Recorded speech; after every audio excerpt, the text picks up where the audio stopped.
Bonjour à toutes et à tous.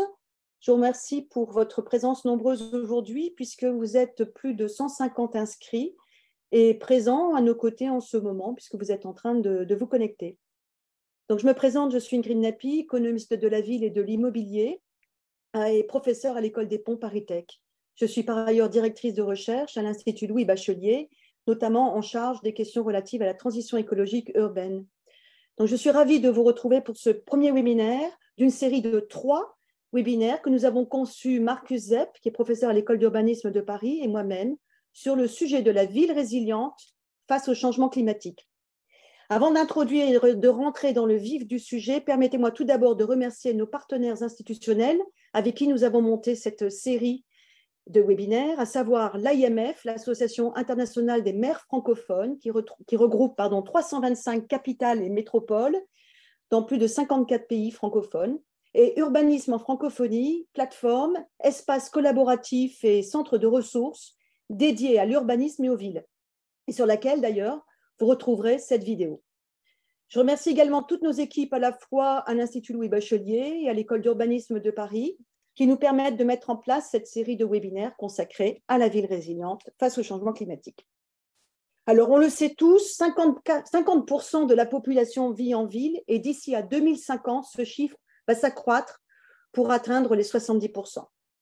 Cet accroissement de la population urbaine pose aujourd'hui, bien sûr, la question de la ville non seulement durable, mais également résiliente, c'est-à-dire sachant s'armer et sachant faire face aux différentes crises qui vont les affecter. Et parmi celles-ci, bien sûr, celle du réchauffement climatique et les catastrophes naturelles qui en découlent, qui, selon l'ONU, ont touché plus de 220 millions de personnes et ont causé des dommages économiques évalués à plus de 100 millions de dollars par an. Donc, ces 3 webinaires sont focalisés sur un sujet très préoccupant et d'actualité pour les élus et tous les acteurs de la ville. Comment ces villes peuvent être à la fois accueillantes pour des populations en croissance, voire faire face aux défis des migrations climatiques qui se profilent, c'est-à-dire offrir à la fois des logements, des locaux d'activité, des espaces publics nécessaires, alors que nous assistons au même moment, au-delà de la flambée des prix, à une pénurie des ressources en ville. Pénurie du foncier, pénurie et rareté des ressources naturelles et des matériaux de construction, le sable, le bois, la pierre et tant d'autres, et pénurie de l'eau. Il n'est pas un jour où l'on évoque la nécessité pour les villes de prendre en main cette transition écologique urbaine, à savoir à la fois, d'une part, décarboner son bâti, ses mobilités, et puis créer des puits de carbone, et d'autre part, de s'adapter aux nouveaux usages et besoins qui ne cessent d'évoluer. Du coup, si la ville est le lieu de tous les défis, elle est aussi celui où fleurissent les solutions et les expérimentations et où se crée la ville post-carbone. De Lausanne à Luxembourg, en passant par Montréal, Lille, Lyon, Genève, Casablanca, Bruxelles et Dakar-Thiès. Ce sont donc 3 webinaires construits autour de cette thématique de la gestion des ressources rares en ville que nous vous proposons. Comme vous le verrez, nous avons souhaité donner la parole à des universitaires, en lien avec des architectes, des urbanistes, des aménageurs notamment, pour explorer les leviers du changement et de la transition écologique urbaine pour 9 villes de la francophonie et parler ainsi aux élus. Notre premier webinaire s'intitule « Sobriété foncière et décarbonation, comment faire ?» Il traite bien sûr de la question des villes face à la pénurie du foncier dans un contexte de zéro artificialisation des sols et bien sûr de création de puits de carbone. Alors, nous avons le plaisir d'accueillir, je cherche mon partager d'écran, voilà. Nous avons le plaisir d'accueillir dans ce webinaire Anders Bölk, architecte et attaché scientifique à l'Université Saint-Louis de Bruxelles et directeur académique par ailleurs de l'Executive Master Immobilier, aux côtés de Nathalie Renboog, directrice générale de la rénovation urbaine de CityDev à Bruxelles. Florian Erdweg, architecte et professeur à l'Université de Luxembourg et directeur du Master en architecture.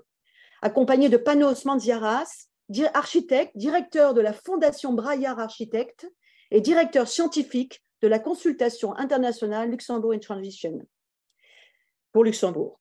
Et pour Montréal, André Deserre, avocate et professeur à l'Université du Québec de Montréal, l'UQAM, et titulaire de la chaire Ivanhoe Cambridge de l'immobilier, ainsi que François-William Croteau, PDG de l'Institut de la résilience et de l'innovation urbaine et professeur associé au département de stratégie, responsabilité sociale et environnementale de l'ESCG de l'UQAM, et que je remercie tous les deux d'être là à l'heure, car il est déjà bientôt encore ce matin à Montréal.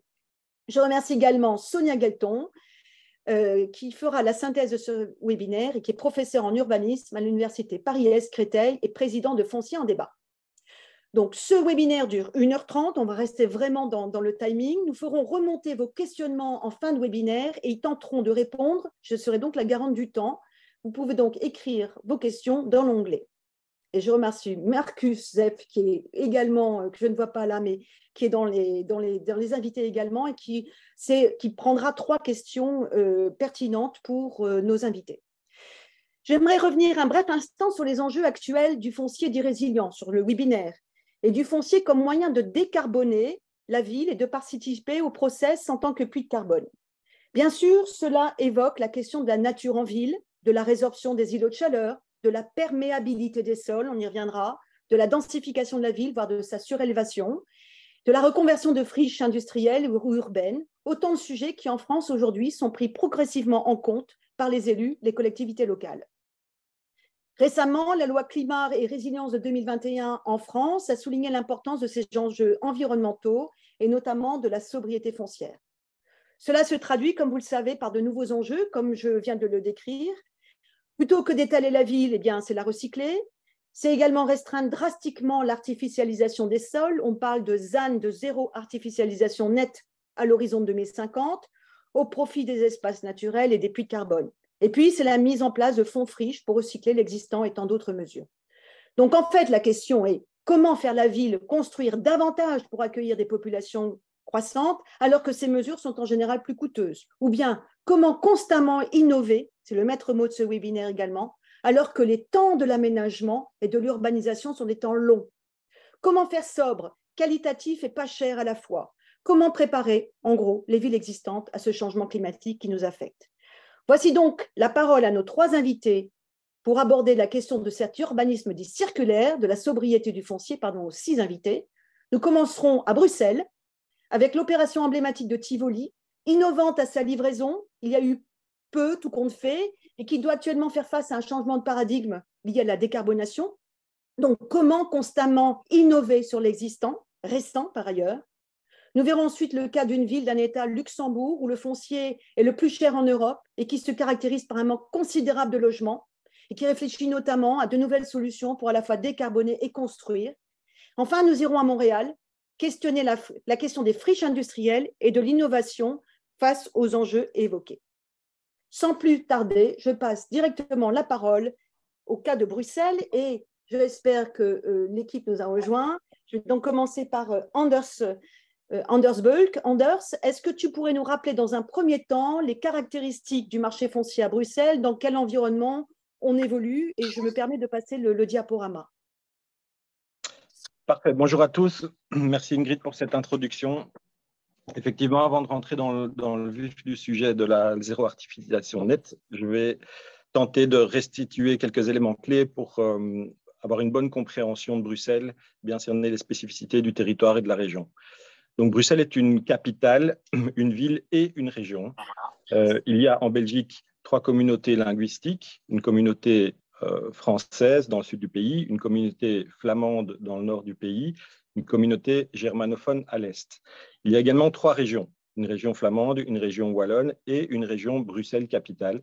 Bruxelles est donc une région et une ville.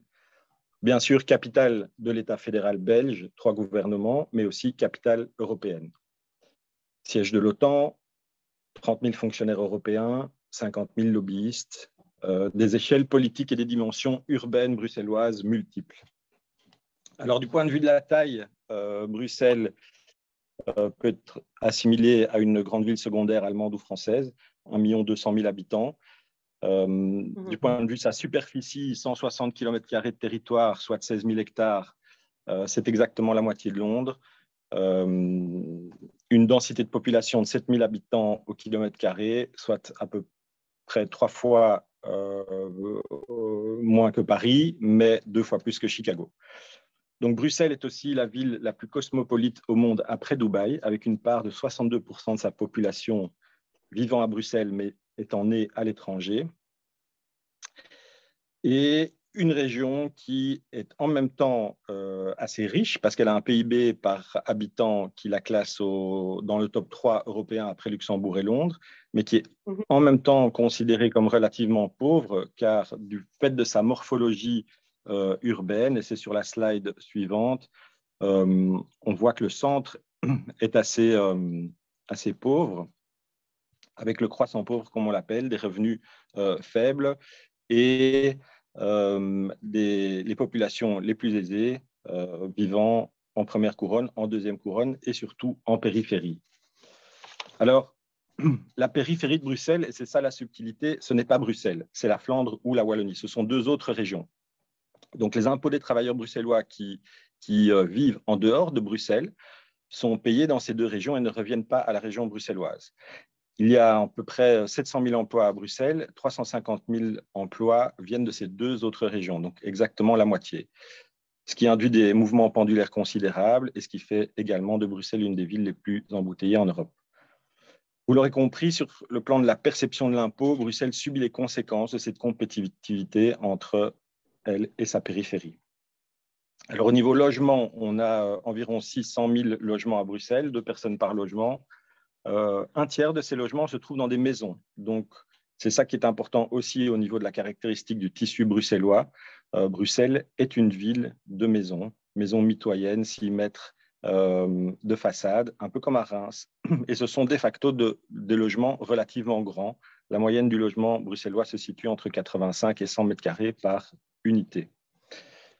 Alors, concernant l'application de la ZAN, de la zéro artificialisation nette, il faut distinguer les dynamiques en Flandre, en Wallonie et à Bruxelles. Et bien les comprendre indépendamment permet de mieux appréhender ce qui est à l'œuvre en termes de compétitivité interrégion. En Flandre, un plan Stop Béton a été voté il y a 4 ans, prévoit l'interdiction de toute artificialisation de sol à partir de 2040. Certains estiment que c'est impayable, car il faudrait potentiellement indemniser tous les propriétaires de terrains constructibles. Les communes ont dès lors jusqu'à 2040 pour définir quelle zone d'expansion résidentielle à bâtir ou à laisser non bâtie jusqu'à cet horizon. Et à partir de 2040, nous n'exploiterons plus aucun espace ouvert en Flandre et nous nous limiterons à l'espace déjà occupé. Donc, c'est la finalité de ce stop au béton, aujourd'hui rebaptisé Baushift, un nom un peu plus consensuel. Et il y a une raison à cela, c'est que de toutes les régions européennes, la Flandre est la plus densément construite et couverte de béton. Alors, est-ce beaucoup trop tard? Oui. Est-ce beaucoup trop tard? C'est un peu la question, mais le coût estimé de l'indemnisation des propriétaires de terrain est estimé entre 12 et 30 milliards d'euros, ce qui est en fait impayable et donc voilà, relativement considérable. Néanmoins, le Baushift est une réalité, le décret est voté et est en cours. En Wallonie, même situation, les directives européennes sont à l'œuvre. Par contre, la Wallonie met un frein à tout développement avec un horizon un peu plus lointain, c'est qu'elle a repoussé cette date de 10 ans, c'est-à-dire jusqu'à 2050. Et pour donner une échelle de mesure par rapport à ce qui s'est déroulé sur les 30 ou les 35 dernières années, on a construit plus de 500 km² de superficie donc construite, bâtie en Wallonie, ce qui correspond à peu près 3 fois la taille de Bruxelles en 30 ans sur le territoire wallon. Donc Bruxelles. C'est un véritable enjeu. Voilà, véritable enjeu. Bruxelles, eh bien, la situation est assez différente parce qu'évidemment, comme vous l'avez compris, on est sur un territoire région en compétition avec sa périphérie directe et les réserves foncières à Bruxelles sont relativement limitées. Donc, en fait, à Bruxelles, comme dans d'autres villes où le foncier est plus rare, on privilégie la reconstruction de la ville sur la ville, la valorisation de terrains sous-occupés, la réutilisation de bâtiments, et Bruxelles est vraiment assez précurseur sur ce plan-là, notamment sur la réutilisation des bureaux, parce que vous l'avez compris,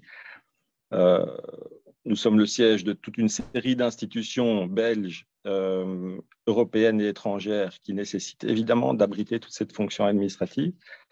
Et dernièrement, l'assainissement d'anciennes friches industrielles, Bruxelles ayant été une grande capitale industrielle jusqu'à ce qu'il y ait encore quelques décennies.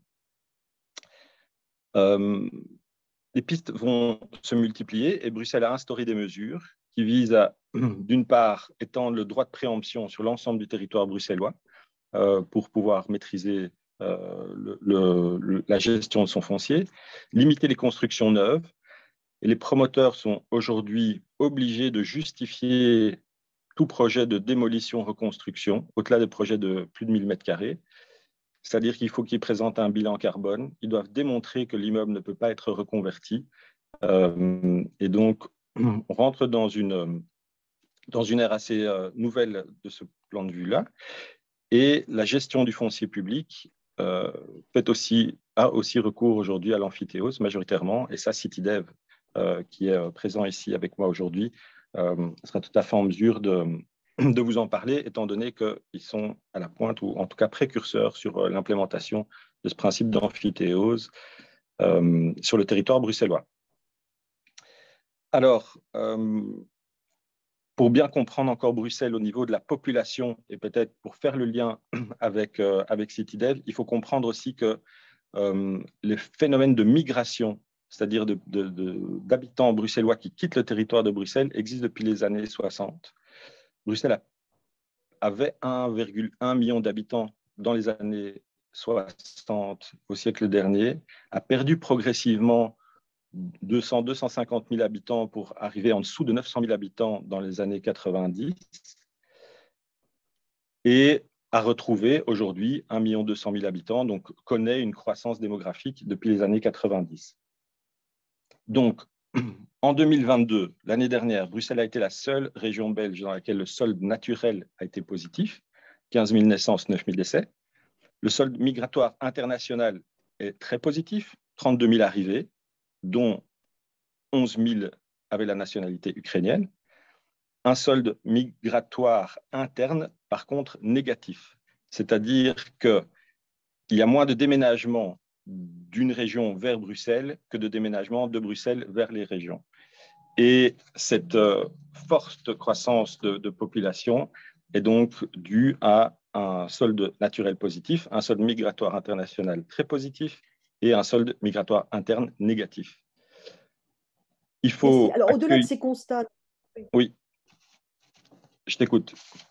Alors, pardon du décalage là qui est technique.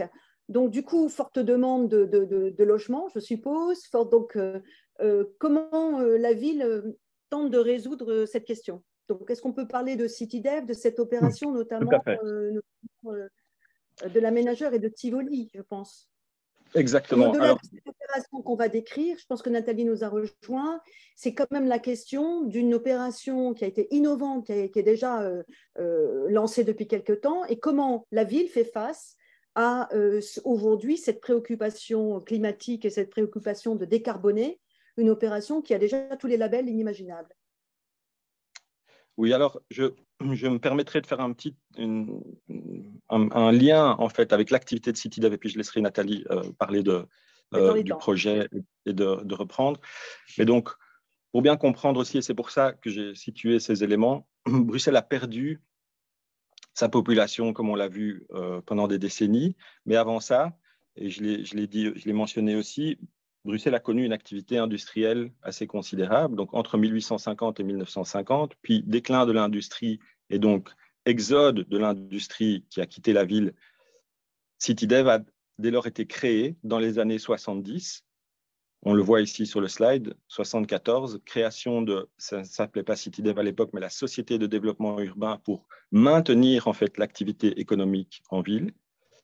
Déclin et exode de la population dans les années 80, dans les années 90, création de la branche au sein de CityDev de la rénovation urbaine, avec comme objectif de produire du logement conventionné, c'est-à-dire un logement subsidié, assorti de conventions, donc subsidié à hauteur de 1/3 du prix de revient du logement, donc un subside payé par la région et qui contraint quelque part les habitants à rester à Bruxelles, donc pour lutter contre cette migration, cette émigration de la population bruxelloise. L'enjeu aujourd'hui, et on le verra avec Tivoli, c'est d'allier les deux.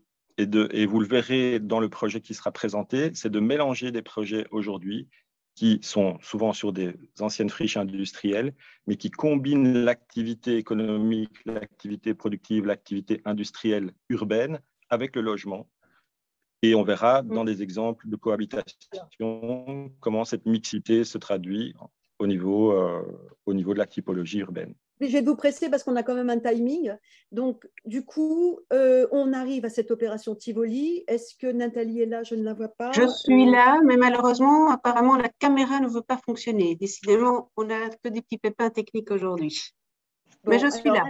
Bon, très bien. Bonjour Nathalie. Bonjour. Est-ce que tu peux nous décrire rapidement cette opération? On voit déjà la carte où elle se situe. C'est peut-être important de le mentionner qu'elle est en plein cœur de la ville.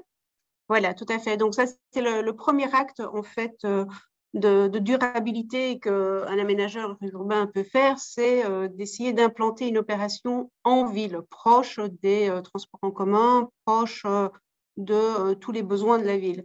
C'est une spécificité de Tivoli parce que tous les autres quartiers durables qui avaient été développés ailleurs en Angleterre, mais surtout en Allemagne, se trouvent toujours en dehors de la ville. Donc, finalement, on ne répond pas au premier besoin, c'est de limiter les déplacements. Donc, c'est le premier grand caractéristique de ce projet. Alors, deuxième grande caractéristique de ce projet, c'est que c'est un projet dans lequel il y a une mixité de fonctions. Donc, ici, on a une vue sur Greenpeace, qui sont des ateliers de production avec un incubateur au premier étage. Et les immeubles que vous voyez à côté en blanc, c'est l'opération de logement. Donc, il y a une mixité fonction activité économique, logement, mais aussi une mixité de fonctions dans les logements. On a voulu… Excuse-moi Nathalie, au-delà des chiffres qu'on voit, moi je voudrais quand même revenir sur la date de livraison de cette opération. Donc, c'est en 2019. 2019. Voilà. C'est une opération qui a été montée bien avant, bien sûr. Ça a pris plus ou moins 10 ans. Voilà, on a quelques labels, on peut peut-être les rappeler. Et aujourd'hui, quel est l'enjeu pour cette opération qui est quand même a été conçue avant qu'on ne parle de décarbonation et de végétalisation et tout ce qu'il en reste, et tout ce qui s'ensuit, pardon.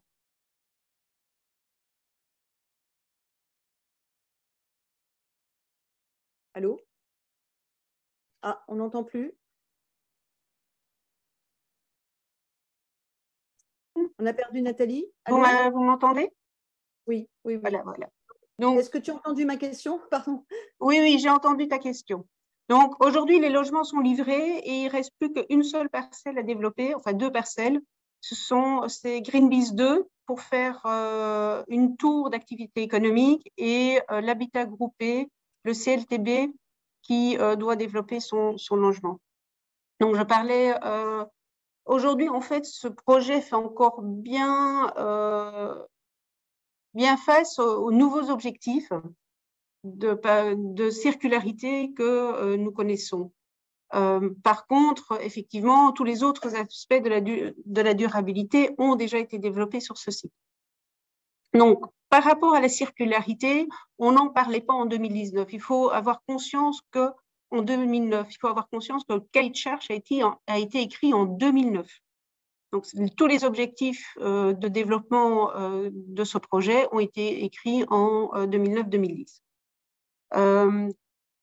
Alors, ici, aujourd'hui, il y a 3 aspects qui sont abordés. C'est la biodiversité, la perméabilité du sol et la circularité. Alors, la perméabilité du sol, malgré la grande densité pour Bruxelles, et je parle par rapport au tissu bruxellois, on a quand même réussi à faire 0 rejet des eaux pluviales et des eaux grises dans les égouts. Il n'y a que les eaux noires, donc les eaux des toilettes, qui sont injectées dans le réseau des égouts. Tout le reste est réinjecté dans dans le sol ou réutilisés pour l'arrosage des plantes, l'entretien, etc. Et ceci se voit aussi, c'est une belle image d'ailleurs pour passer vers la biodiversité, qui a été aussi dès le début un très très grand point d'attention de ce projet. Il faut savoir que 24 biotopes différents ont été analysés et développés dans ce projet. Il y avait 2 superbes platanes qui ont été préservés et ils sont d'ailleurs en meilleur état aujourd'hui qu'avant le projet se développe. Et alors, il y a un coefficient qui est utilisé en Belgique qui s'appelle le coefficient de biotope par surface. Et dès le début, on a challengé les promoteurs pour exiger un biotope par surface qui était supérieur à 60%. Et donc, ici, il a atteint 63% en végétalisant les toitures, les façades, les intérieurs d'îlots et en rendant aussi une partie de la voirie perméable et l'aménagement fait pour favoriser la biodiversité. Aussi, bon, ça c'est la végétation, mais il y a aussi tous les petits éléments qui permettent à la biodiversité et aux oiseaux, par exemple, d'avoir la nourriture, c'est de prévoir des essences qui permettent d'offrir une nourriture du mois de mars jusqu'au mois de novembre. Donc, ce sont tous des aspects qui ont été faits. Oui. Merci. Il y a quand même une question du coup, au-delà de cette description, c'est comment une opération qui a été pensée donc, il y a pratiquement 15 ans, aujourd'hui doit se réadapter à des contraintes nouvelles, à quel surcoût et comment ça se finance en fait pour un opérateur comme celui-ci? Si on devait refaire Tivoli aujourd'hui. Mais même cette réadaptation de Tivoli aux enjeux environnementaux actuels. Mais on n'a pas besoin de réadapter Tivoli vu qu'il est construit pour 60 ans. Donc, on n'a pas besoin de reconstruire un immeuble qui est déjà construit. Donc, si aujourd'hui on devait refaire Tivoli, quels sont les aspects sur lesquels on travaillerait beaucoup plus, vu que tous les autres aspects ont été abordés et les challenges atteints, c'est un beaucoup plus haut taux de circularité dans les projets. Ce n'est pas pour ça que dans Tivoli, cet aspect n'a pas été analysé, mais il n'y avait pas les éléments d'analyse, vu qu'on travaille quand même dans le cadre des marchés publics, donc on doit pouvoir comparer, contrôler, et s'il faut mettre des amendes et des pénalités si on n'atteint pas les objectifs soumis. Mais à l'époque, il n'y avait pas d'éléments qui nous permettaient d'évaluer la circularité des bâtiments. Alors, la rénovation, les 2 immeubles qui étaient présents sur les sites ont été maintenus et rénovés.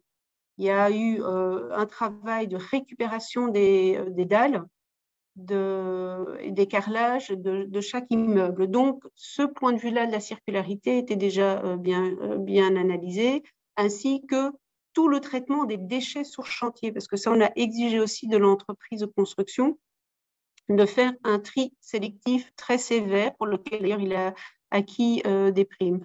Donc, ceci est devenu finalement un mode de faire classique.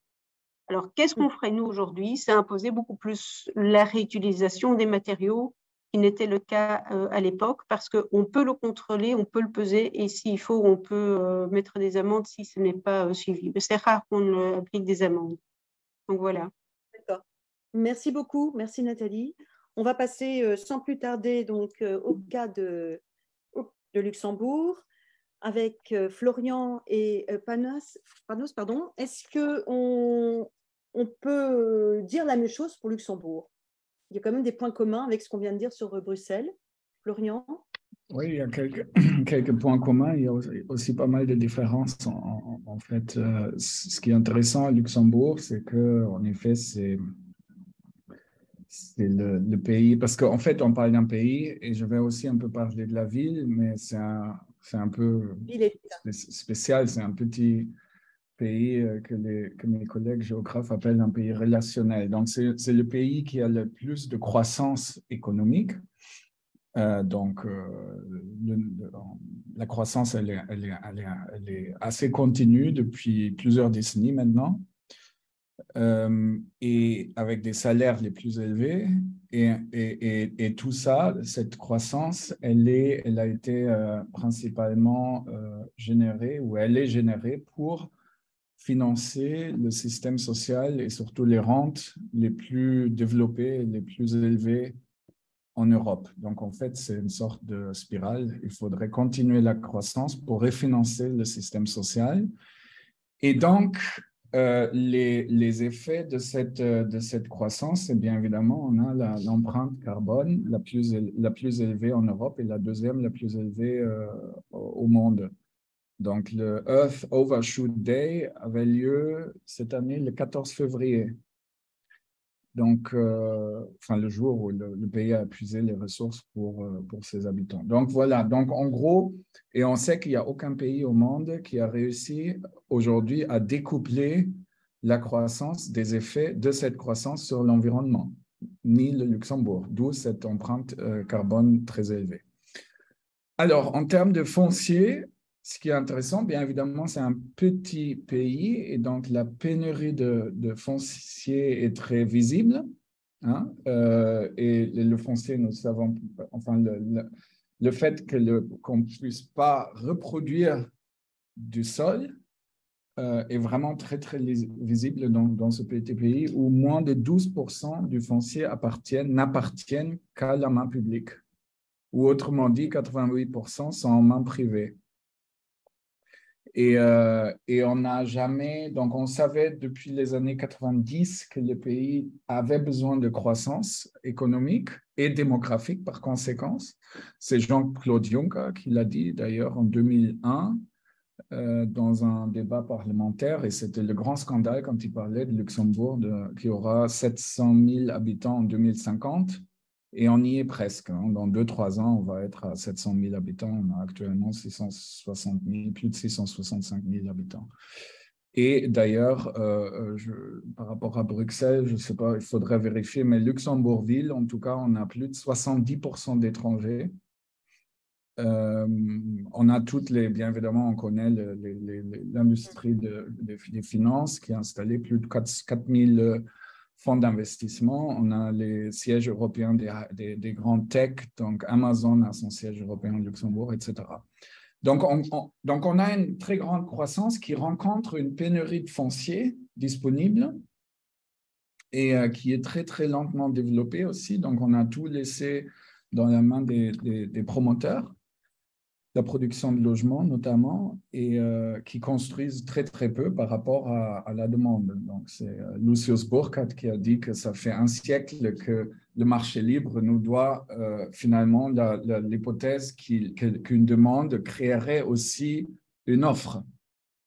Finalement, donc l'offre n'a jamais, la demande n'a jamais été satisfaite par une offre adéquate.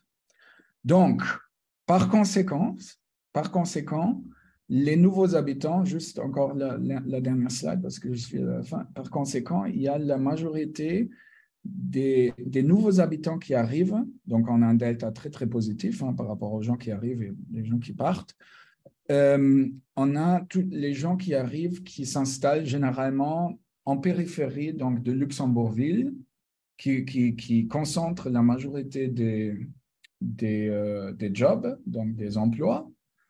Donc, en périphérie, de plus en plus loin en fonction des salaires. C'est-à-dire, le moins qu'on gagne, le plus loin on s'installe par rapport à son poste de travail. Et donc, ça touche, puisque c'est un petit pays, ça touche, donc ça va très, très loin dans ce qu'on appelle l'aire fonctionnelle du Luxembourg, donc les aires principalement transfrontalières derrière les frontières. Donc, on a le plus de navetteurs transfrontaliers en Europe avec plus de 220 000 par jour qui pendulent vers Luxembourgville. Donc, est-ce qu'on parle de ça tout de suite ou on parle encore des défis? Donc, là, les défis, c'est évident. Hein, c'est-à-dire les défis sont évidents. Donc, maintenant, c'est les solutions. Oui. Je pense que d'abord, la question, c'est comment construire. Donc, chez nous, c'est pas. En fait, je voudrais aussi un peu rebondir par rapport à ce qui vient d'être dit. Donc, bien évidemment, à Luxembourgville, on a construit beaucoup trop de bureaux pendant très longtemps et pas assez de logements abordables. Mais aujourd'hui, c'est un fait que la majorité des habitants ne vivent justement pas en ville, mais qu'ils vivent dans ce que Tom Sieverts appelait la Zwischenstadt, hein. Ni en ville, ni dans les... C'est le cas dans beaucoup de villes européennes d'ailleurs. Exactement. Et donc, on ne devrait pas se concentrer, à mon avis. Bien évidemment, c'est important de construire des logements abordables en ville, donc en proximité de là où pas mal de gens habitent. Mais il faudrait aussi décentraliser. Oui. Oui, je pense qu'il faudrait surtout qu'on aborde la transformation de cette Zwischenstadt, de cette ville diffuse. C'est là où il faut essayer de créer de la proximité, ce qui est très, très compliqué. Et en fait, là où on s'était dit, alors peut-être encore un mot par rapport, parce que c'était une question que tu avais évoquée dans les préparations par rapport à le zéro artificialisation nette au Luxembourg, qui est maintenant prévu dans le PDAT, dans le programme directeur de l'aménagement du territoire, d'arriver à ça, bien évidemment, ce qui est aussi prescrit par l'Union européenne, au plus tard d'ici 2050. La question, c'est comment descend cette courbe. Et bien évidemment, nous pouvons aujourd'hui observer une grande concurrence ou même en fait une compétition entre les différentes catégories politiques, c'est-à-dire que le ministère des Transports veut plus d'infrastructures, donc plus de foncier, donc de terrain pour construire des infrastructures, principalement des routes, hein, on n'arrête pas de construire des routes. Le ministère des Logements a besoin de foncier pour construire des logements. Le ministère de l'Économie veut plus de foncier pour construire plus des centres, enfin des zones commerciales et industrielles, parce qu'on ne veut pas enlever l'industrie. Donc, et le ministère de l'Environnement veut plus d'espace naturel, etc., etc. Donc, tout ça, ça fait que finalement, ce qui était ambitieux au début, cette ambition qui est définie dans le PDAT, est légèrement dissoute dans la négociation avec les autres ministères. Voilà. Et donc, nous, on avait, mais peut-être, je ne sais pas, est-ce que je parle de la zone commerciale, de notre troisième phase, ou est-ce que Panos peut-être présente d'abord Luxembourg Transition? Peut-être Panos peut présenter Luxembourg. Je pense que c'est mieux, oui. Oui. Et voilà. Et on reviendra sur oui. le... Oui, c'est ça. Peut-être Panos, tout en respectant le timing. Merci. Bonjour à toutes et à tous. Merci pour cette invitation. Donc, je prends le relais.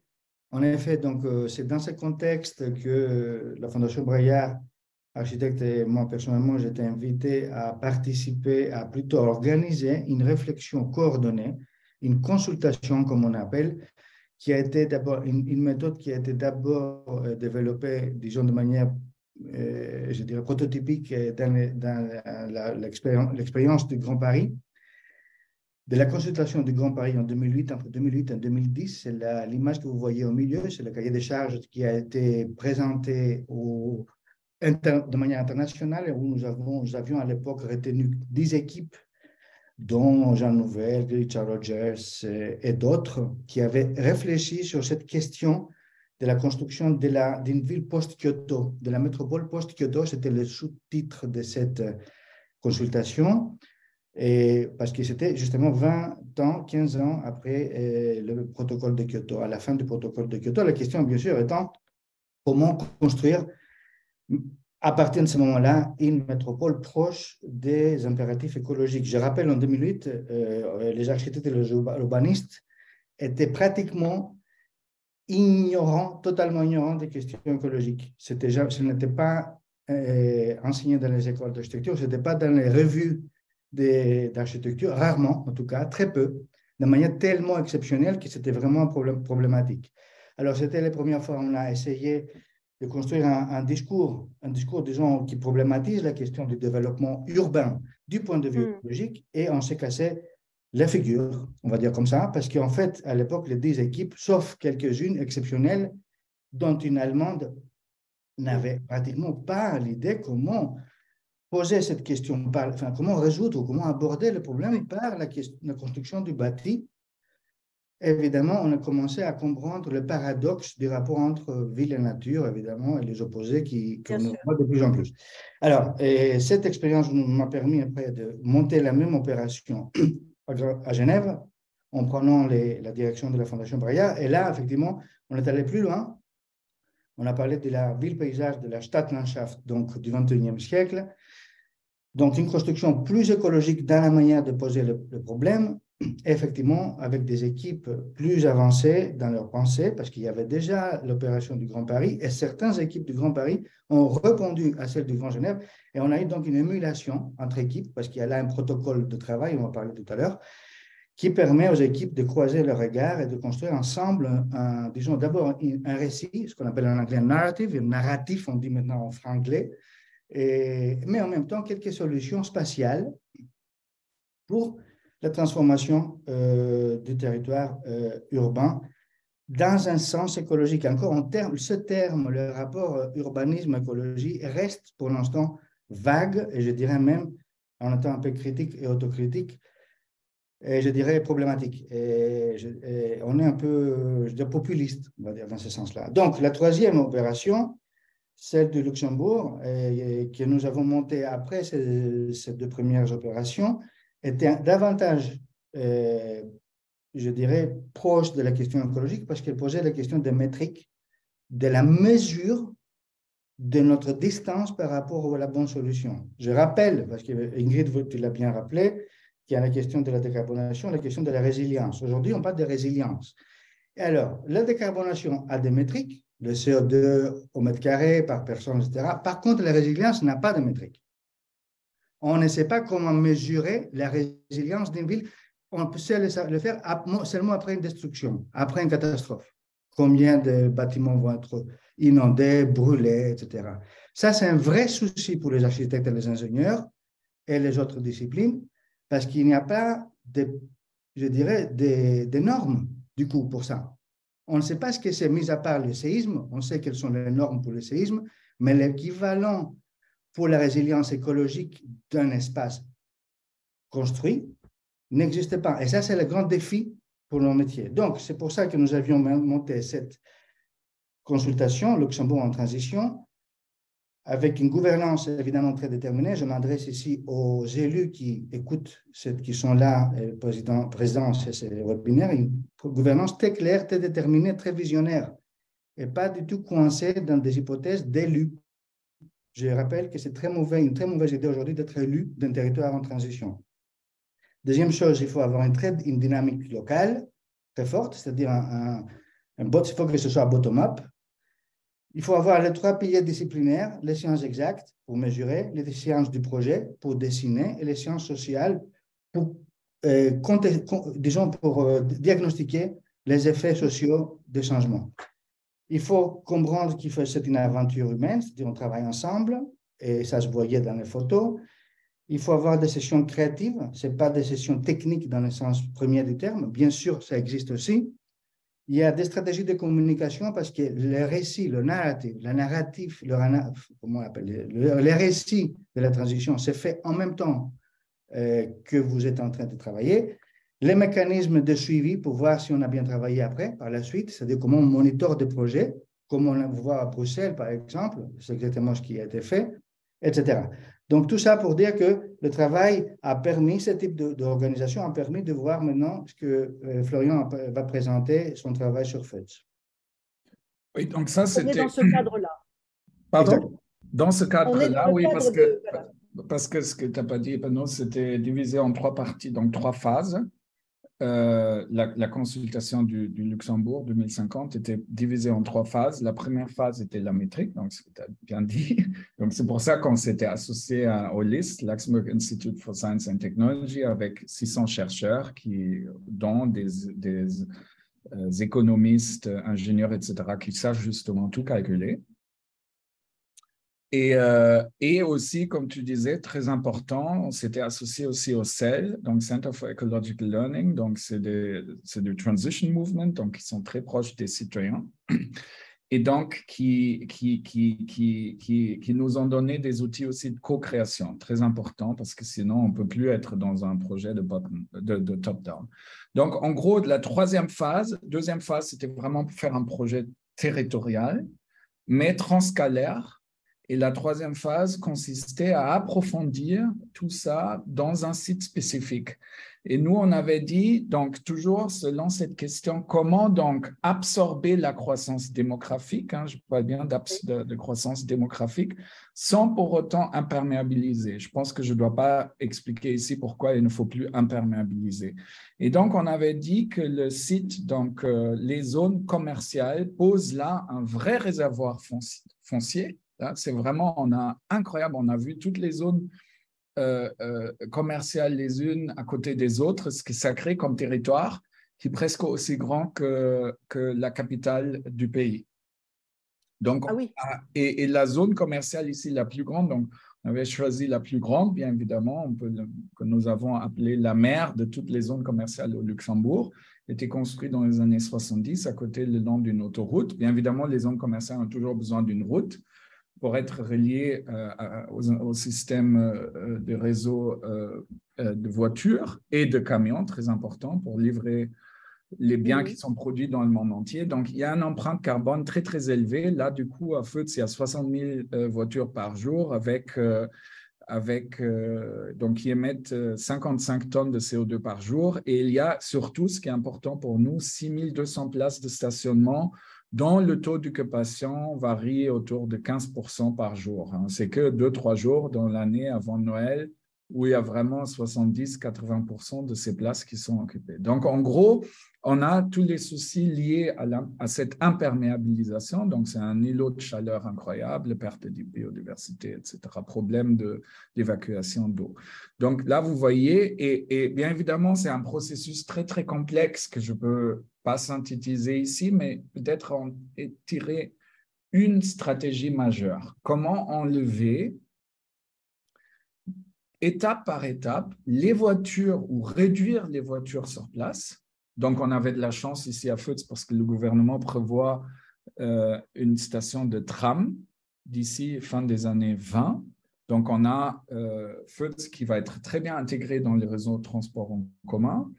Et on a développé donc des stratégies comment enlever la voiture étape par étape par aussi des silos à des endroits stratégiques. Donc, pour libérer ces surfaces. Et donc, vous voyez ici sur les deux axonométries, donc, que par la suite, on peut, par bien évidemment des mécanismes aussi d'amphithéose, on parlait d'amphithéose tout à l'heure, de réaliser, donc, en périphérie de ces parkings, des bâtiments qui accueillent, bien évidemment. Et là, on insistait beaucoup parce que cette transition, elle doit être sociale, écologique. Donc, pour prescrire aussi un taux de coopérative et de logement abordable important, mais aussi de l'économie diversifiée, donc de l'artisanat. On avait pensé comme récit la réparation, donc centre de formation et de l'artisanat et de la production autour de la question de la réparation. Voilà, en gros, et puis là… un horizon assez proche, enfin assez proche, à l'horizon 2050. Oui, c'est pas d'ailleurs, oui, c'était pas 2050. On avait dit que normalement, il ne faudrait pas attendre justement 2050 pour faire ça. On arrive plutôt 2035-40, oui. Tout à fait. Et donc, l'idée à la fin, c'est de développer donc cette zone commerciale où aujourd'hui, on n'a personne qui habite là-bas. Donc, de pouvoir accueillir jusqu'à 10 000 habitants, de diversifier aussi l'économie. Ce qui est important, c'est de dire que dans notre projet, on ne démolit absolument rien et on n'imperméabilise pas un seul mètre carré de sol naturel, mais au contraire, on va renaturer un cinquième des surfaces qui sont aujourd'hui imperméabilisées. Donc, c'est ça le défi, c'est-à-dire qu'on ne peut plus construire de toute façon sur la terre naturelle, ça c'est clair. Et notre pari, c'était de dire on a suffisamment d'espace déjà imperméabilisé, mais ça on peut juste les exploiter si on a une sobriété en termes de mobilité, de déplacement. Et donc, et de deux, on a suffisamment d'espace que nous pouvons reconvertir, réhabiliter, etc. Et le foncier dans cette situation-là appartient à qui, en fait? Là, dans la zone commerciale, il y a une grande partie qui appartient à l'État, donc ce qui rend cette opération-là beaucoup plus facile. Donc, l'État, généralement, le gouvernement donne des concessions à des communes qui, eux, donnent les concessions à des utilisateurs, mais dans un délai assez court. Donc, c'est tout à fait faisable de d'entamer cette transition assez rapidement. L'autre côté, avec les privés ne sont pas utilisateurs eux-mêmes, c'est-à-dire qu'on a les propriétaires du foncier qui généralement aussi louent via de l'amphithéose leur terrain à des utilisateurs comme Auchan, par exemple, ou comme d'autres chaînes internationales. D'accord. Et donc, aujourd'hui, ils louent les voitures, les places de stationnement, par exemple, à 1 000 € le mètre carré. D'accord. Donc, en gros, il faudrait justement, quand on va les développer, ça vaut beaucoup plus, bien évidemment. Et c'est là où il faut anticiper. C'est ça qui est important parce que nous savons que les promoteurs sont déjà ils se préparent déjà à cette transformation. On le voit déjà aussi en France. C'est notre ambition d'anticiper ces développements et de les faire pour un bien commun. C'est ça qui est important. Parce que sinon, on va se retrouver avec des opérations complètement privées et pas diversifiées. Alors ça, c'est un autre enjeu, on verra peut-être. J'invite d'ailleurs tous ceux qui nous écoutent à poser des questions. On aura un petit temps de questions pour vous. On va passer maintenant, on va aller à Montréal, où le soleil vient de se lever quand même maintenant, avec deux autres invités pour parler également d'une ville très industrielle, hein, au passé très industriel. Alors je laisse la parole à André. André? Non, tu es en micro. Voilà. Alors, bonjour à tous. Merci pour cette invitation de la part de Ingrid. Alors oui, nous allons vous parler de Montréal avec mon collègue François-William Croteau. C'est le matin à Montréal, c'est la pluie. Vous savez que le Québec est pris avec d'énormes incendies de forêt, mais c'est grand le Québec, alors les incendies se trouvent à 500-600 km de Montréal. Alors, on avoue qu'on en a moins souffert que les villes américaines de la côte Est qui ont reçu la fumée et qui ont pu ainsi constater c'était quoi les changements climatiques de façon très concrète, le bon côté de ce drame.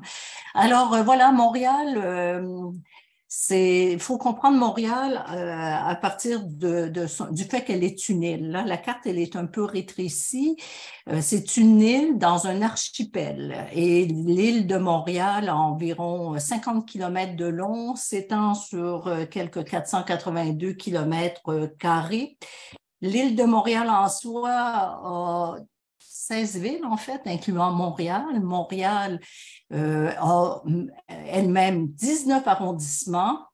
Et bon, j'avais un peu cerné, là, je m'excuse, je ne reconnais pas la carte que j'avais mise, je voulais vous montrer la taille. Alors, Montréal est dans la communauté métropolitaine de Montréal et la communauté métropolitaine de Montréal s'étend aussi sur l'autre île qui est l'île de Laval, sur la rive nord et du côté sud des villes très importantes qui font en sorte que l'ensemble, 4,4 millions d'habitants, soit 50% de la population du Québec qui est concentrée dans cette région très, très urbaine. Il faut aussi comprendre Montréal en pensant qu'il y a des ponts. Le fleuve Saint-Laurent, c'est un fleuve de très grande taille, ne serait-ce que le pont Champlain là qu'on voit avec la 15 et la 10, c'est un pont de 3,4 km. Alors, je veux démontrer par là que de rentrer à Montréal et d'en sortir quand on n'y habite pas, puis qu'on vient y travailler chaque jour, il y a des embouteillages très importants qui sont causés par le trafic qui doit passer par les quelques 14 ponts autour de Montréal. Montréal, c'est une ville à la nord-américaine au sens qu'il y a un centre-ville de grands immeubles. Un centre-ville de très grands immeubles. On peut passer peut-être à la suivante, Ingrid. Donc, contrairement à des villes comme Paris ou plusieurs villes européennes, il y a les immeubles sont dans le centre-ville, les grandes tours, des tours qui accueillent en temps normal, qui accueillaient beaucoup d'emplois, mais comme toutes les villes nord-américaines, les édifices à bureaux, les centres-villes connaissent une décroissance actuellement qui qui soulève des grands problèmes parce qu'on a un taux d'inoccupation à Montréal dans le centre-ville de 17%. Et même, c'est un bon score par rapport aux autres villes canadiennes, comme Calgary, par exemple, qui peut avoir 38%. Donc, au moment où il manque de logements, parce que le taux de logement vacant est à peine de 2%, bon, on a des immeubles commerciaux qui ont beaucoup d'espace. Quoi dire d'autre sur Montréal? C'est une ville industrielle. La nature de l'industrie a évolué avec le temps. Il faut savoir que Montréal, jusqu'aux années 60, était le dernier terminal portuaire pour tout le transport qui s'en allait vers le Canada et les villes du nord des États-Unis, autour des Grands Lacs. Donc, strié de chemins de fer, et ces chemins de fer-là sont moins occupés aujourd'hui, quoi qu'il soit encore. Le trafic passe aussi encore du port vers le reste du Canada par chemin de fer et aussi par camion, mais ça a laissé beaucoup de place à revitaliser parce que c'est des friches industrielles.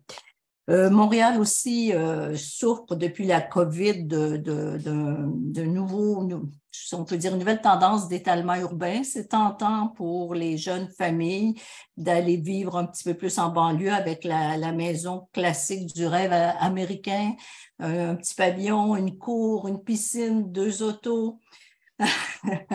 Et qui deviendront problématiques au fur et à mesure au niveau lorsque les jeunes grandissent et que ça prend 1 auto, 2 autos, 3 autos, 4 autos pour bouger. Alors, je crois que c'est ce phénomène qu'on a toujours à contrer pour convaincre les gens de vivre en ville, de vivre dans un milieu plus dense.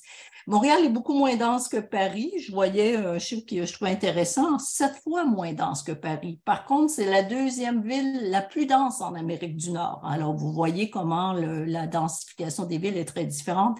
Elle est moins dense que Toronto. Seulement Toronto surpasse Montréal. Et à Toronto, la densité va se faire via des grands immeubles à logement de 20, 25 étages, alors qu'à Montréal, qu'est-ce qui est très typique, c'est que la densification passe par des petits immeubles, en général charmants, de 2, 3 étages, souvent avec des escaliers extérieurs en fer forgé qui sont un peu le symbole et qui sont souvent photographiés. C'est la carte postale de Montréal. François pourra en parler plus parce que ça fait partie de son arrondissement.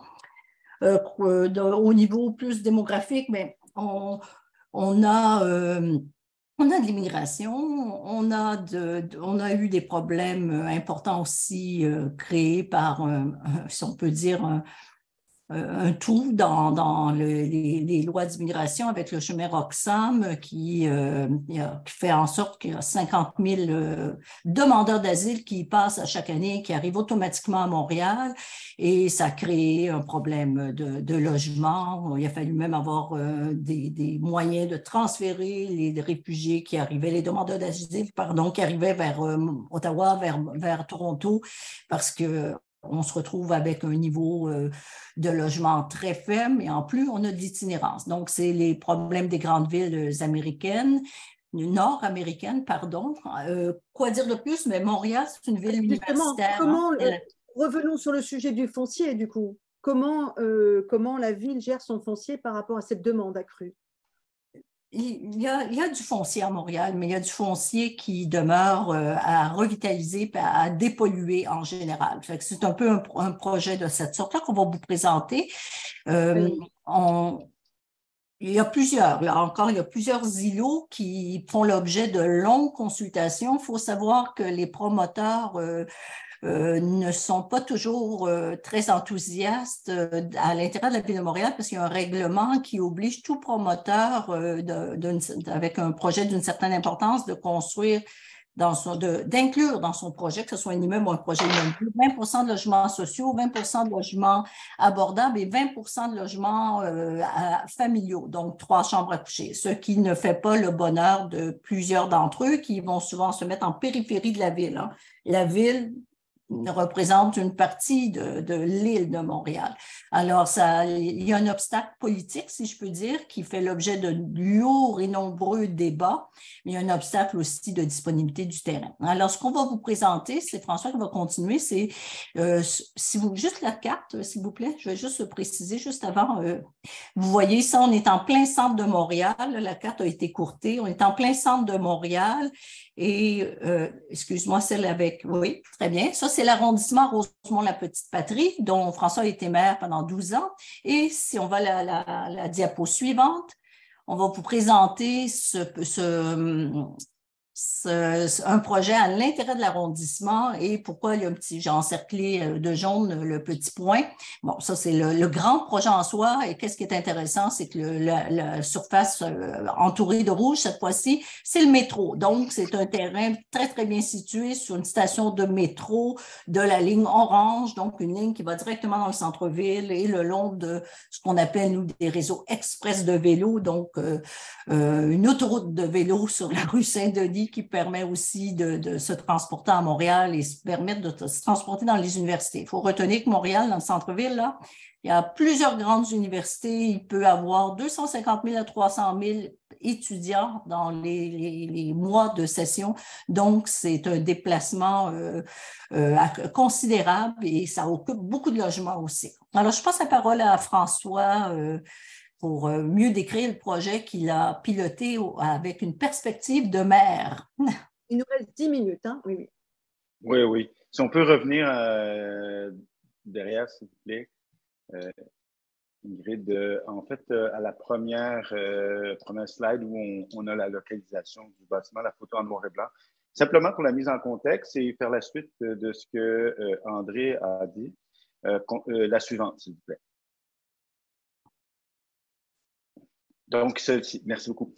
Donc, le contexte montréalais, comme André l'a dit, au point de vue du foncier, est un élément problématique du fait de sa localisation, du fait qu'elle est une île, ce qui donc contraint naturellement son développement, mais qui peut être aussi un avantage lorsqu'on veut lutter contre l'étalement urbain et favoriser une densification.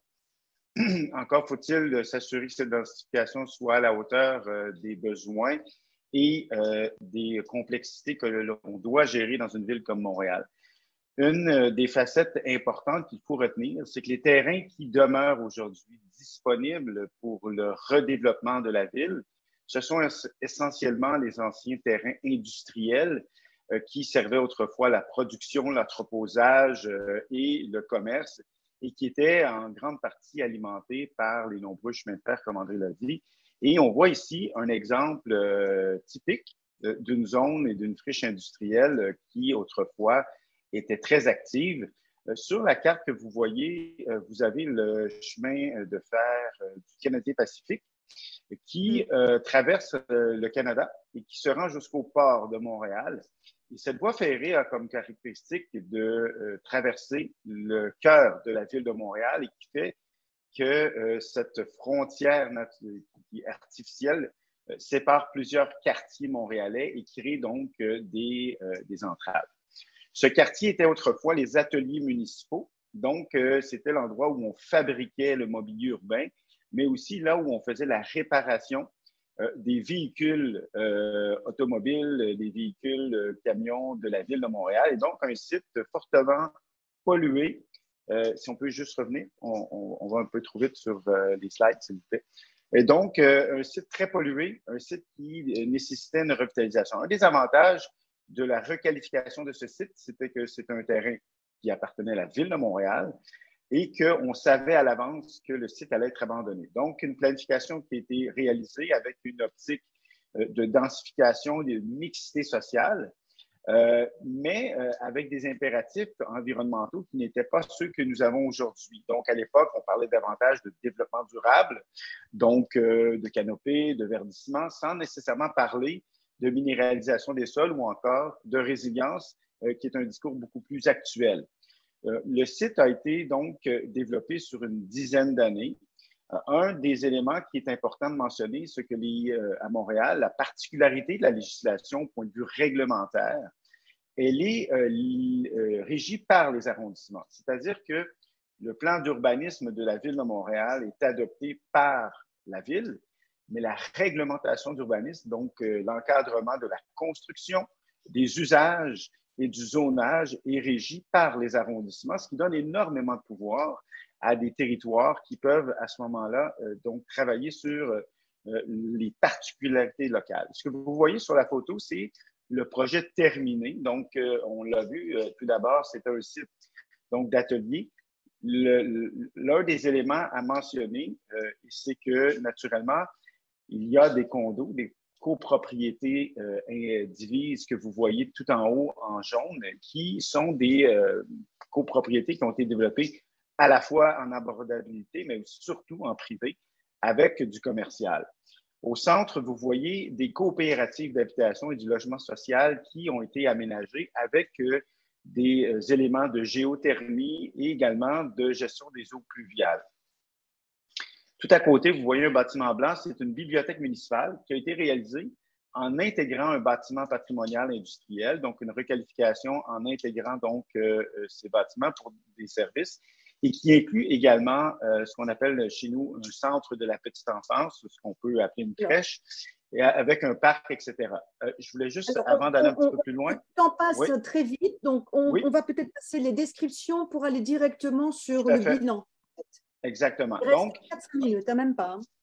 Parfait. Donc, un des éléments importants à mentionner, c'est que le sol était très contaminé. Naturellement, il y a eu une revitalisation, un ajout de verdure, moins de minéralité du sol, malgré qu'il y a eu une planification où on a maintenu l'accès automobile, malgré l'accès aux stations de métro tout juste à côté, il y a de très nombreux autobus disponibles. Il y a naturellement une forte mixité sociale qui a été incluse sur le site. L'avantage, c'était que c'est un terrain qui appartenait à la ville, qui a pu contrôler les usages et le développement du site. Néanmoins, le foncier est une prérogative du secteur privé parce que la ville ne le construit pas elle-même, elle ne fait que contrôler le tout. Les éléments, je vous dirais, négatifs qui est à retenir et peut-être qui peuvent donner des enseignements, c'est justement sur les opportunités d'aller encore plus loin sur la déminéralisation. Donc, un des éléments qu'il faut retenir, c'est le maintien de la circulation automobile qui fait qu'aujourd'hui, la rue autour des bâtiments sert essentiellement de stationnement incitatif pour ceux qui veulent prendre le métro et que les terrains n'ont pas été complètement décontaminés. On a surtout mis du remblai et mis de la terre, ce qui fait en sorte que les arbres ont peu de capacité de croissance et qu'aujourd'hui, on se retrouve avec souvent un surplus d'eau accumulé sur les sols et aussi certains éléments là, de constitutifs du bâtiment. Donc, il y a beaucoup de points positifs au développement de ce site, mais il y a des enseignements importants si aujourd'hui on regarde la question de la résilience et de l'adaptation.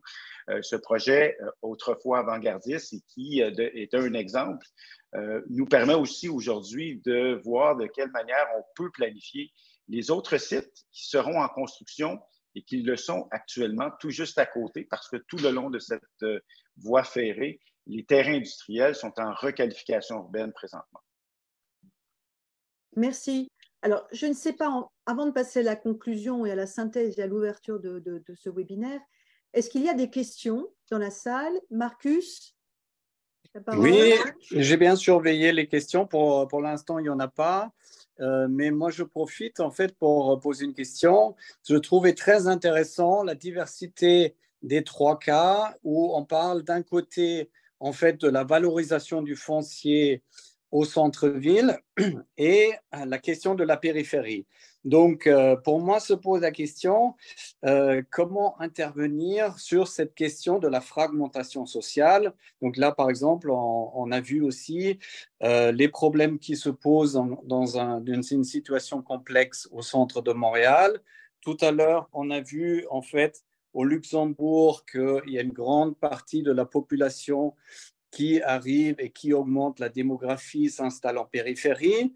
Donc, je me pose la question, quel est le pour et le moins d'une part, de valoriser le foncier au centre-ville pour aller à l'encontre d'un exode et peut-être aussi d'une espèce de fragmentation sociale où il y a des très jeunes et des plus âgés qui restent et de l'autre côté, à la périphérie, où en fait on valorise le centre commercial, mais il y a peut-être un risque de Edge City. Voilà, c'est ça ma question. Alors, il y a également une autre question, et il faut qu'on laisse également la parole à Sonia. Alors, qui répond rapidement à la question de Marcus, sachant qu'il y a une autre question, quel est le rôle des acteurs de la lutte contre la grande exclusion? Oui, je peux. Alors, très rapidement. Hein, oui, oui. Bon, de toute façon, il n'y a pratiquement pas de foncier en ville. Il n'y a pratiquement plus de foncier en ville. Ce foncier-là, tout le foncier de Luxembourgville est soit développé, soit il reste très, très, très peu de friches. 63% de l'ensemble du foncier de Luxembourgville appartiennent à 13 familles et 13 entreprises. Donc, en Luxembourgville, ce qui sera éventuellement le grand défi, c'est de transformer des bureaux en logements abordables. Mais ça, on est loin encore de ça. C'est un autre sujet encore, oui. C'est un autre sujet. Moi, je pense que le maître mot, là, c'est la justice spatiale. Donc, il va falloir créer, en effet, décentraliser les fonctions économiques de la ville vers la périphérie, s'appuyer sur une armature urbaine, bien évidemment, qui existe déjà autour des pôles d'échange, des réseaux d'infrastructures, bien évidemment, et essayer de combiner se loger et travailler. Ça sera le grand défi. Et voilà. Donc, ça pose aussi, bien évidemment, des questions légales par rapport à la fiscalité. Voilà. On sait qu'aujourd'hui, on ne peut pas travailler, je crois que maximum 8 jours ou 9 jours par an de chez soi, dans une aire transfrontalière. Merci beaucoup, Florian. Avec plaisir. Alors, on peut peut-être donner la parole à Sonia pour résumer ce webinaire en tant que spécialiste du foncier. Sonia, je te laisse la parole. Merci beaucoup, c'est très riche. Je vous remercie beaucoup pour à la fois ces présentations de contextes différents, mais aussi des pratiques qui sont mises en œuvre sur des terrains qui, certes, restent exemplaires. Et ça sera peut-être une de mes conclusions, comment faire pour que ces expérimentations, ces exemplarités passent dans le lot commun des pratiques, parce qu'on ne peut pas rester que sur des îlots d'expérience. Mais ce qui est intéressant d'abord à travers vos présentations, c'est que l'on peut dire quelque chose qui est certainement commun, mais qu'il faut avoir en tête quand on travaille le territoire, c'est que les contextes sont différents dans chaque pays, mais aussi à l'intérieur des pays, ce que vous n'avez pas encore montré. Mais les contextes sont différents et les exemples le sont également. D'un pays à l'autre, les définitions de la carbonation ne sont peut-être pas tout à fait les mêmes, mais en tout cas, vous avez bien montré que les leviers de l'action publique ne se déclinent pas exactement de la même façon, ne mobilisent pas de la même façon les mêmes outils. On parle de stop béton d'un côté, de l'autre côté, c'est plutôt la réduction de la ville éclatée sur lequel il faut porter le focus. Et les méthodes d'intervention publique sont certes différentes, vous nous les avez montrées. Ce qui me paraît aussi important à rappeler, même si c'est à la fois évident, mais il faut que ça soit une composante de l'action publique, c'est que l'existant, l'histoire de chaque territoire est différente, à la fois en termes géographiques, certes, Montréal est une île, mais aussi en termes de propriété, de l'histoire de la propriété, les contextes urbains, les revenus des habitants, et j'étais tout à fait intéressée par ce point que vous avez signalé des différences de revenus, de croissance, des différences de croissance économique et démographique, ou voire de décroissance, qui donne un cadre d'intervention qu'il faut absolument intégrer et qui ne conduisent pas forcément aux mêmes politiques. Les une chose que vous avez trop rapidement soulignée, me semble-t-il, ce sont les coûts de la décarbonation. Vous avez parlé, j'aimerais bien peut-être dans une autre séminaire, qu'on approfondisse la question de l'indemnisation des propriétaires, du paiement de la dépollution, peut-être le coût de la reconversion, et puis aussi ce coût social de la gentrification. Et vous avez aussi parlé des attentes des promoteurs qui sont là et qui contribuent, mais qui contribuent de façon inégale à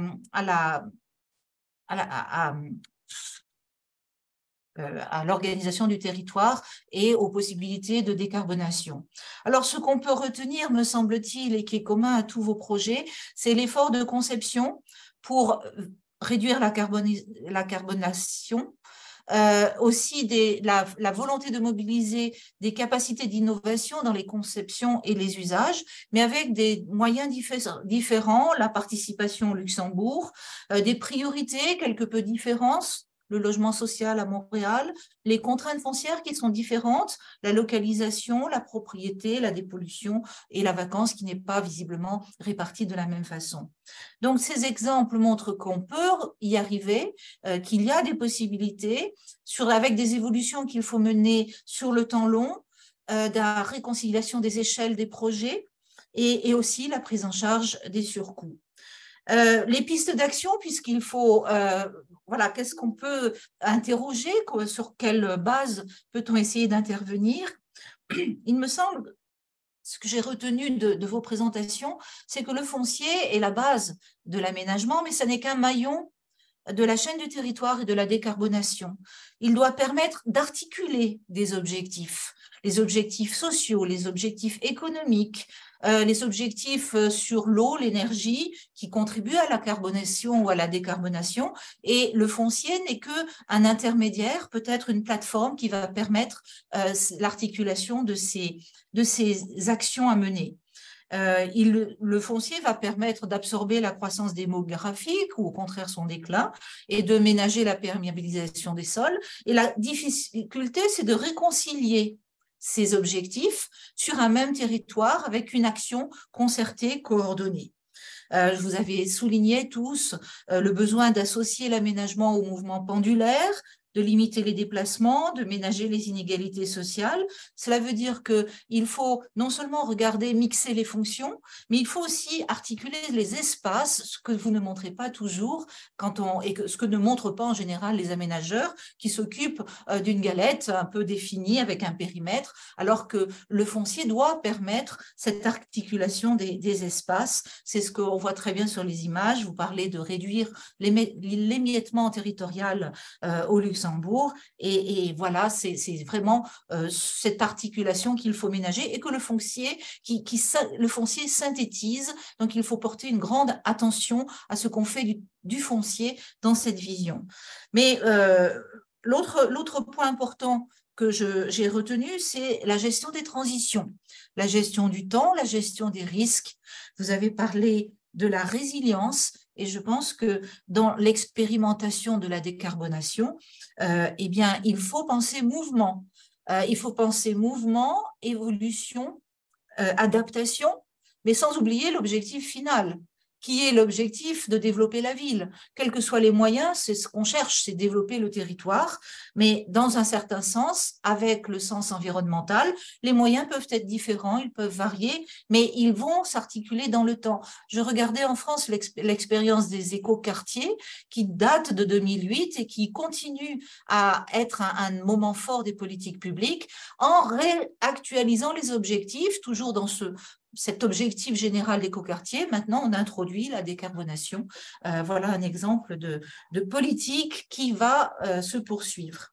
Avec aussi la gestion des risques.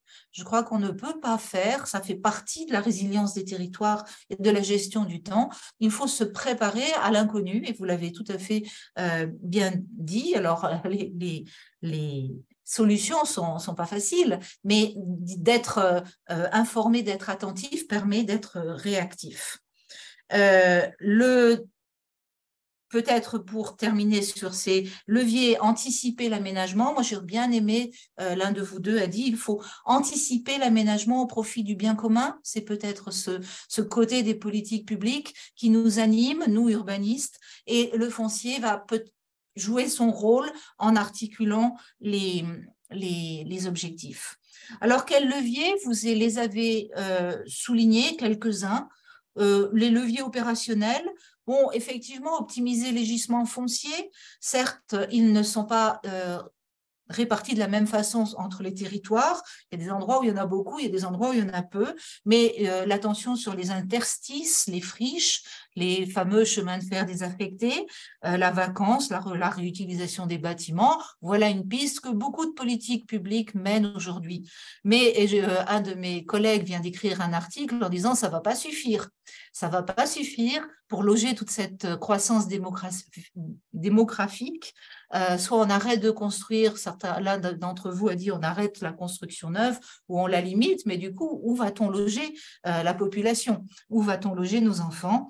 Et donc, il faut trouver des solutions, et certainement des solutions autres que les gisements fonciers, vers la reconfiguration des espaces, la densification des espaces, mais aussi des territoires et l'articulation des territoires.